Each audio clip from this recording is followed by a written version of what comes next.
In this short video, we will provide an overview of the U.S. healthcare system and how to seek medical treatment. The first step is what to do before you leave home.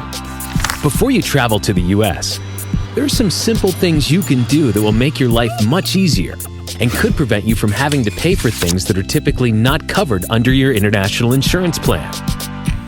1. Prescription medications. If you are currently taking any prescription medications, such as asthma inhalers, make sure to bring a good supply with you, along with your doctor's notes for those medications. 2. Eye test. Opticians are typically not covered under international insurance plans, so get a checkup before you travel and make sure you have current prescription glasses and contact lenses. 3. Dentist. Make that visit to the dentist you have been putting off. Dental costs in the USA can be very expensive and will likely not be covered by your insurance plan. 4. General checkup. Go to your doctor and have a checkup before you travel, and make sure all your vaccinations are up to date. With some advanced planning and preparation, you can avoid uncovered expenses when abroad. The U.S. healthcare system offers some of the best medical care in the world, but it is complex, difficult to navigate, and often very expensive. The U.S. system will also likely be very different from the healthcare system you are used to back home. In this section of the video, we offer a few simple tips. First, like most Americans, you will need a private insurance plan, either through your sponsor or one that you purchase directly. There is no universal access or national healthcare like many countries offer. When you seek any medical care, the provider you choose, hospital, doctor, or clinic, will look to you and to your insurance carrier to get paid for their services. There will be no payment from the government, and healthcare can be very expensive in the U.S. Here are a few recent real-life examples. Appendicitis, $60,493. Fractured humerus, $47,445. Fractured clavicle, $18,393. Car crash or serious illness, $150,000 plus. We hope by now it's clear why you need insurance. However, even with insurance, you should still be prepared to pay some portion of the cost of your medical care. Cost sharing is an important element of the U.S. system, so medical care is never entirely free, and each time you access the system, you should expect some cost.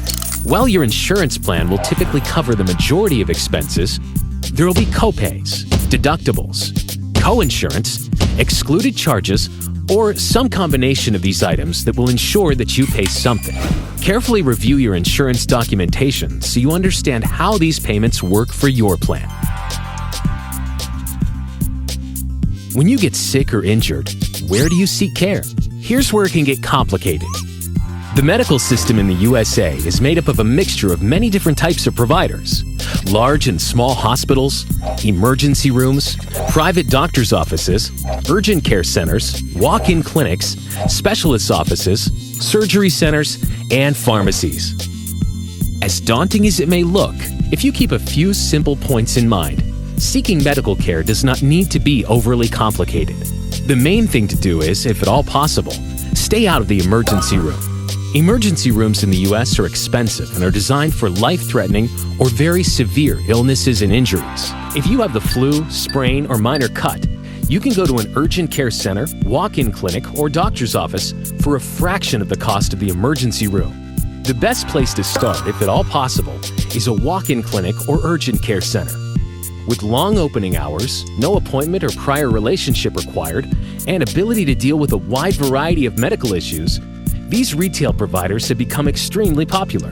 They can cost a bit more than a doctor's office, but much less than an emergency room, and typically accept a wide variety of insurance plans. Local doctor's offices are also a good, affordable place to start your medical care as well. Often called general practitioners or family doctors, these offices typically require an appointment, and some doctors may not accept new or short-term patients. If you can find a doctor you like and get an appointment, it can be a good place to start. Of course, for serious or life-threatening illnesses and injuries, go straight to the emergency room connected to your local hospital. They will be prepared to deal with any problem you have and will either treat and release you, admit you, or refer you to another facility. It won't be cheap and it won't be quick, but you are in the right place for a serious case. If you have been prescribed prescription medications by your doctor, you will need to get these filled at a local pharmacy.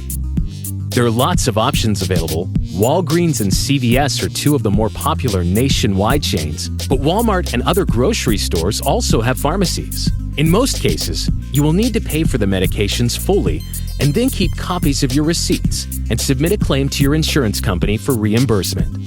To review: 1. Prepare before you go. 2. Make sure you have insurance. 3. Plan to pay some costs yourself. 4. Stay out of the emergency room and start your medical care at an urgent care center, walk-in clinic, or doctor's office whenever possible. We hope that you have found the information in this video helpful and that you have a better understanding of the healthcare system in the U.S. For more detailed information about various U.S. healthcare topics, please visit the Student Zone section of Work and Travel Insurance. www.workandtravelinsurance.com/student-zone.